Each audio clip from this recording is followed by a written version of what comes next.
मायक्रोबायोलॉजीचा third chapter आहे जंतूंची ठिकाणे, शरीरात प्रवेश व रोगप्रसार. तर त्याच्यात काय काय पॉईंट आहेत बघा. जंतूंचा शरीरात कसा प्रवेश होतो याबद्दलची माहिती आहे. परत जंतू कोठे कोठे असतात, जंतूंची ठिकाणे त्याबद्दल माहिती आहे.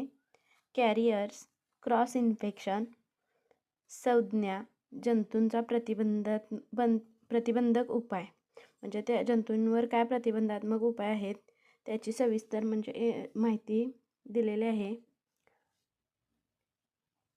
तर फक्त पॉईंट हायलाईट केलेले आहेत आणि इन डिटेल माहिती पुढं दिसतेच तुम्हाला.